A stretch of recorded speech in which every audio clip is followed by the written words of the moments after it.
Welcome. I'm Evelyn Rudy. And I'm Justin Walter. And this is Santa Monica on Stage, where we talk about the people and venues that make the city of Santa Monica the cultural destination for the performing arts. We've got quite a show lined up for you because we are celebrating our 4th season finale. Now, first we'll be joined by the amazing dancers from Cabeza de Vaca Cultural School. Just wait until you see them, Justin. Once you get your feet stomping, you'll never be the same. Ready. Then we've got our old pals Lee Beck and Eric Vollmer from Public Works Improvisational Theater. Lee has even agreed to sample one of his original pieces for us tonight. Well, I'm excited about that, and let's get started.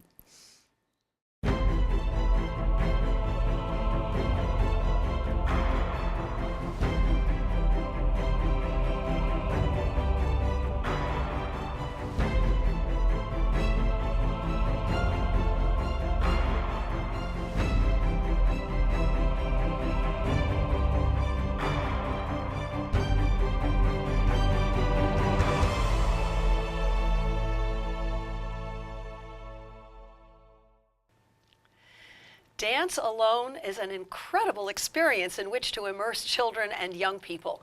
But dance with history and culture is a treasure to find.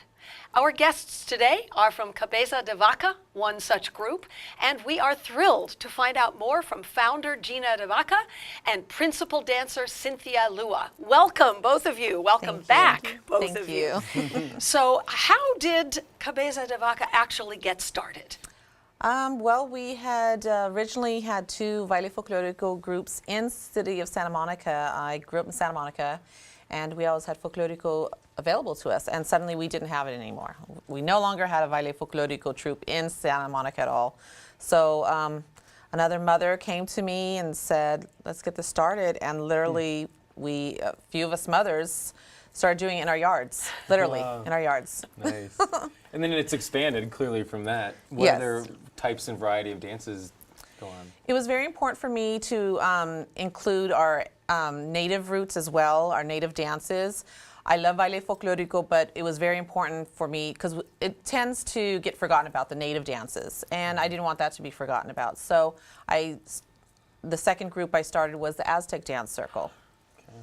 So, and then after that, I got a Polynesian instructor. So now we have the Polynesian dances, and now we have belly dance as well. So we have 4 different dance styles. That's wonderful. Cynthia, do you do the belly dancing too, or just? I have done it in the past, but I haven't yet joined Gina's group, but I'm really wanting to join it soon, though. And what do you think about how dance affects young people's lives? What would be missing if they didn't? What would be missing in your life if you hadn't gotten involved? Oh, a lot would be missing, actually. Dance for me is a place where I feel really secure, where I'm able to de-stress, especially, going to college and everything. It's really beneficial having a place, where I could be myself, where I could just let it go. And I don't know, it's just something that is a really, really big part of my life. And without it, it just wouldn't feel right. And you have a lot of people with different age groups involved. Can you tell us the youngest to the oldest, or kind of what is the different range?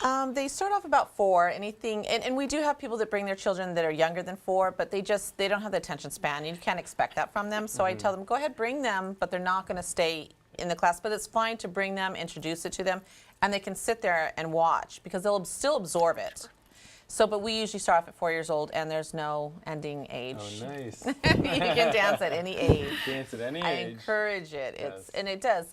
It keeps you healthy. It keeps you healthy mentally and physically. It just, your entire life is changed by it. It's definitely. And it's a physical. You're exercising, but it doesn't feel like exercise. Exactly. It's fun. Exactly. It is fun. And you perform at festivals, and. We do. Do you want to speak about some of the festivals we've performed at, Cynthia? We performed at various Cinco de Mayo performances at places such as Estrella Park, and local performances over here at the Civic Center in Santa Monica, at Virginia Park, and at Edison Elementary School, as well as other various places. And they're all, celebrating different things, different dates. It's not just, the major events like Cinco de Mayo or Day of the Dead. We also go do stuff in between. Your show costumes are support. I gorgeous. know, I was just going to say, we have to Absolutely talk about what you're gorgeous. wearing. Can you talk a little bit about the different outfits that you guys have and what she's specifically wearing? Well, she's wearing from Veracruz. That region in Mexico it's actually, it's on the East Coast, so it's on the coastline, and they have a lot of Caribbean influence over there in Veracruz. And with all the different regions in Mexico, there's several different regions, and with each region you have different outfits. So this particular region, Veracruz, is the white, and it's very beautiful. I love it. But I think I love all of them now. But this one it's very beautiful. There's also the different regions throughout Latin America as well. So each region in Mexico and then throughout Latin America and Cuba, including Cuba and Puerto Rico, they all have their own different styles, different dresses, and the men have their own outfits as well. And do you all make your own, or do you have people make them for you? Or? Some, you know what, some folklorico groups do, and I applaud them. But we haven't gotten to that point yet. We've been buying ours, we purchase ours. It's a lot of work either way because it's really expensive to make it or to buy it. It's just expensive either way. But for us, I don't have the sewing experience, so we purchase ours. But it is I believe really beautiful. was any part of your outfit this evening handmade? The apron was handmade, and then my sister went and she made our headpieces as well too. Oh, So nice. we try Wow. to help each other out as much as we can and get creative, and Nice. that way we could. It's not that wonderful. expensive. Great. What kind of classes do you guys offer, if any? Well, we do. We have all the 4 dance styles that I mentioned: belly dance, folklorico, Aztec, and Polynesian. Those are actual classes. So we hold one once a week. Each one is once a week. Actually, I'm sorry, the folklorico has grown. We're now twice a week. We're Fridays and Sundays. So it's an actual class. And then we have some of our stronger dancers, such as Cynthia, that actually do the performances. Okay. So as they get stronger in their skills, they're able to perform. So it takes a lot to actually go on stage and perform. We've had some audiences. One audience, I believe it was 7,000 we had. Oh, wow. So- Oh, wow. Yes. So as a principal dancer, Cynthia, how do you feel about that? Is that a lot of pressure or No. just a lot of fun? Yeah, it's fun. So where do you see yourself in 5 years? Oh, in 5 years, definitely our own space. Currently, we rent space at a dance studio, Born to Play Dance Productions, their dance studio. The owner there of that dance studio, she's been more than gracious. And so we rent space from her. She's wonderful. The space there is wonderful. But we do need our own space. So in 5 years, definitely we'll have our own space and a lot more funding by then. Right now, we've been so busy dancing, we haven't focused on the funding. So we need to start focusing on our own space and more funding so we can expand. Well, Justin and I will come and take classes Yeah. from you. It sounds absolutely wonderful, so exciting, and so necessary. It's It so is. necessary to bring not just the dance, but the history and the culture It is. to remind us all Yes. of our roots and how it's not just roots, right? It's the whole tree and the branches and everything. It is. And it's been really wonderful having you both back again with Thank us. you. And we look forward to more Cabeza de Vaca in the future. Thank you so much for having us. Thank you. Stay tuned. We have talked about them, and now it's time to see them in action. We'll have a special performance from Cabeza de Vaca.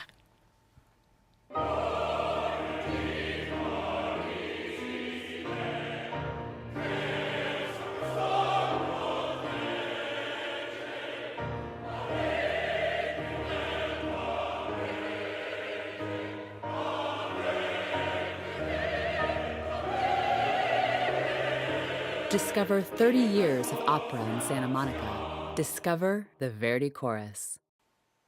Please welcome Cynthia Lua, Leilani Cifuentes, Claudia Martin Barrias, and Leilani Martinez Lua from Cabeza de Vaca. Take it away, ladies.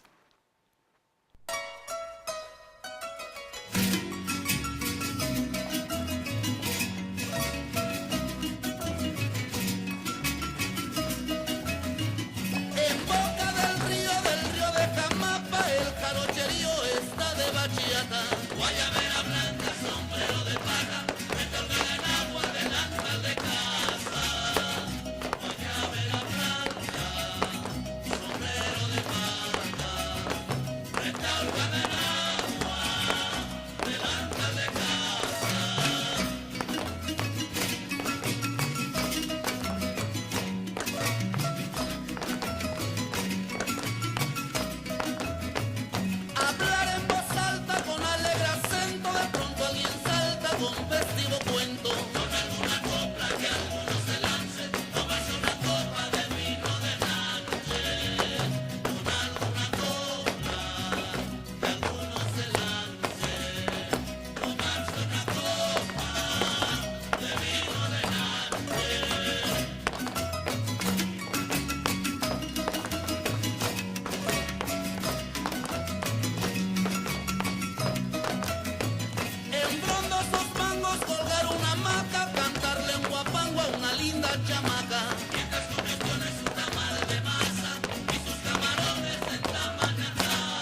riding a bicycle can seem like child's play.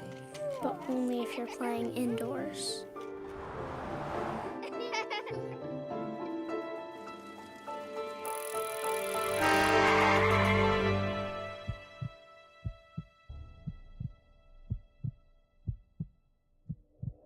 Riding in the real street has real consequences. Play it safe.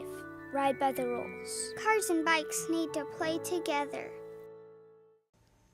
Since the 1970s, Public Works Improvisational Theater has specialized in cultural activism, putting audiences in touch with contemporary events and their social relevance. Today we're joined by Artistic Director Lee Beck and from their series Voice in the Well, Eric Vollmer.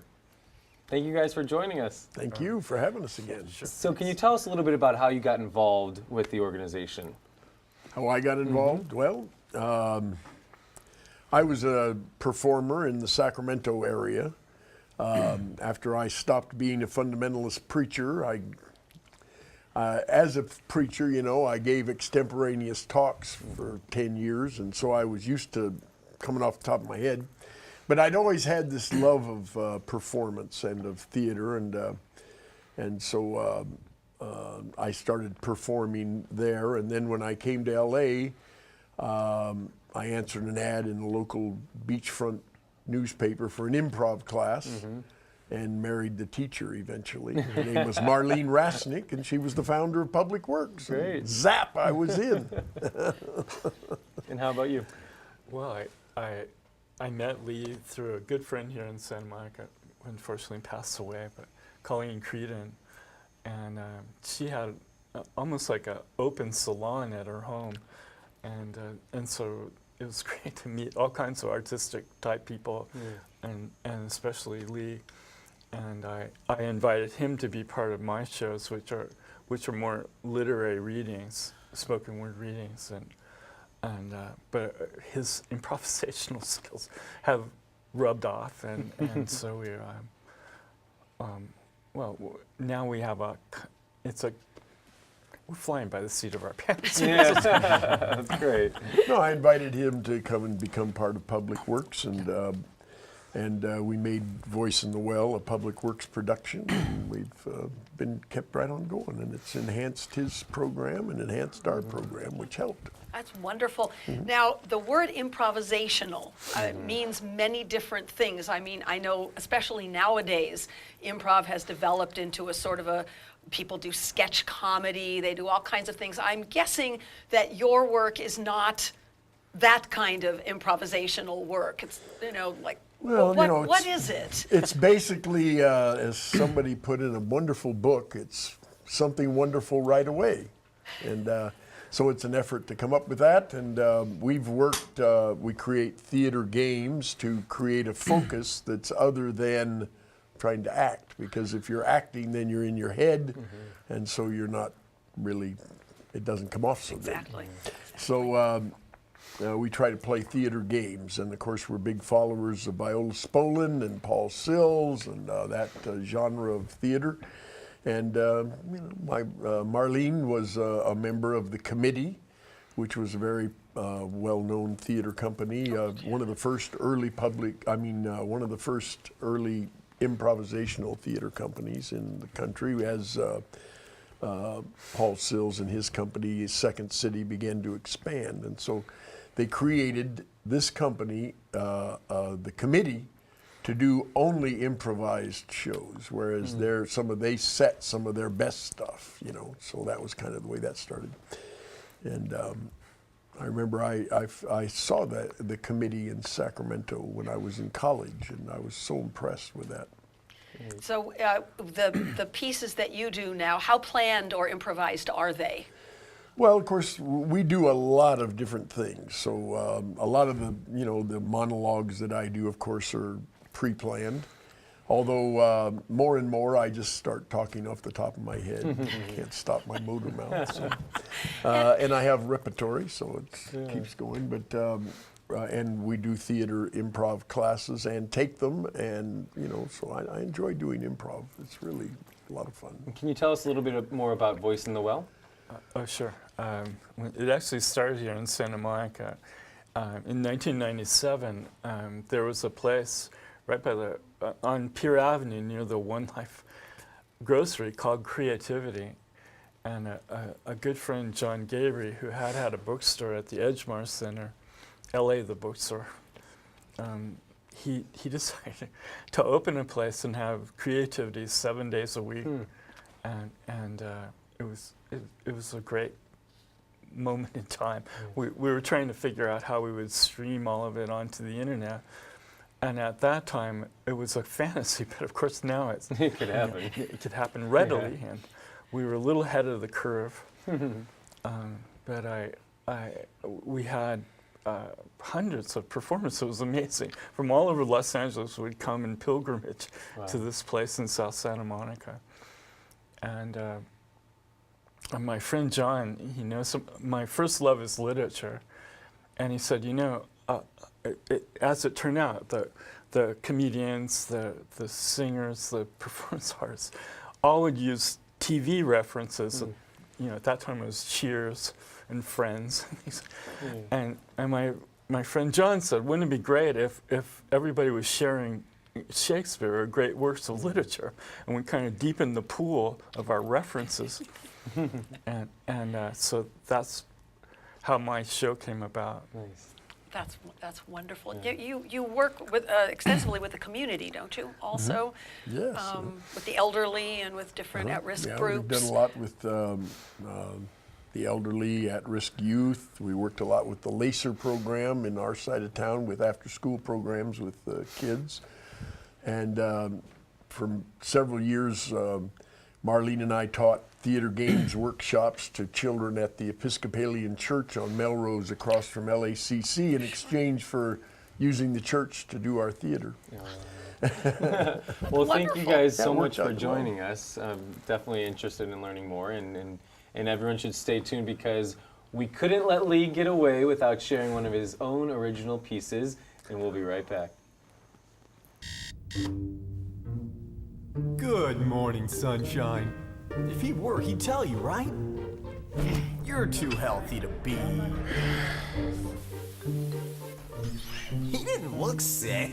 What if you weren't safe every time? What if he's sleeping with his ex? What if it broke?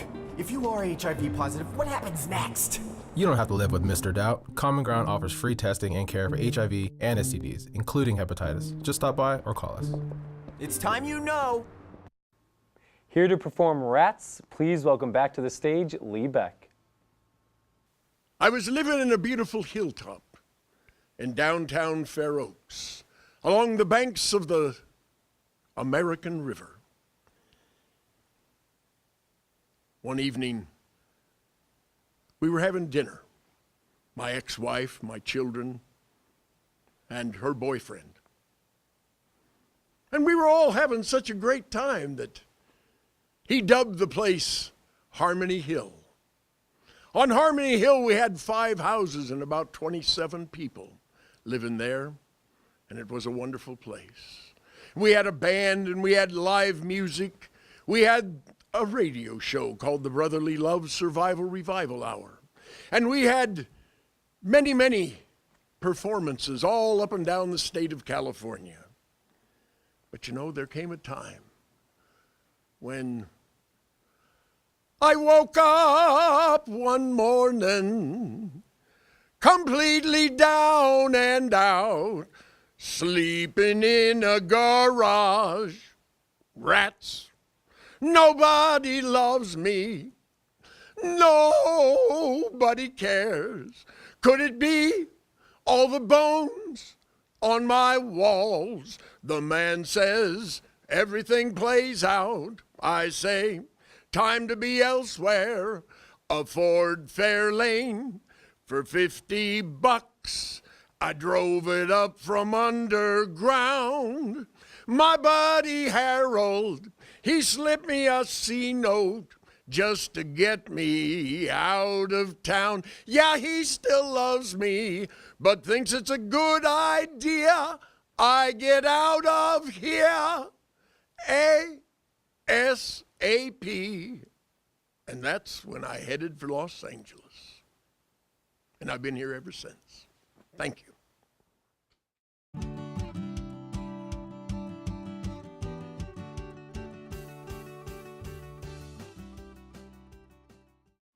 Well, you were right. Those dancers, they got me moving. I was enjoying that performance. Jump up there and dance with them. It was great. I loved it. Definitely want to see more of those dance groups. Oh, definitely. Yeah. Definitely. They're Would you take one of the classes there? Oh, yeah. Which one would you want to do? Belly dancing?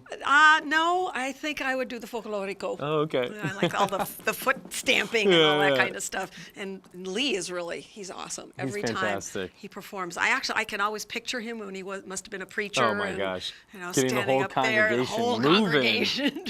Going, yeah. That's really awesome. Well, I want to thank you. This is my first season here. I know it's the 4th season of the show. I had a great time working with you. And I had a great time working with you. Yeah, such a fun show to see what's going on in Santa Monica. It really is. There's as a so part of the much. arts. There is so much going on. I It's know. really amazing, and I'm glad that we get the chance to share that. And with, I'm sad it's over. I know. Well, we'll Until be next back. season, right? Until next season, definitely. Yes. Well, that about wraps things up on another season of Santa Monica on Stage. See you next time.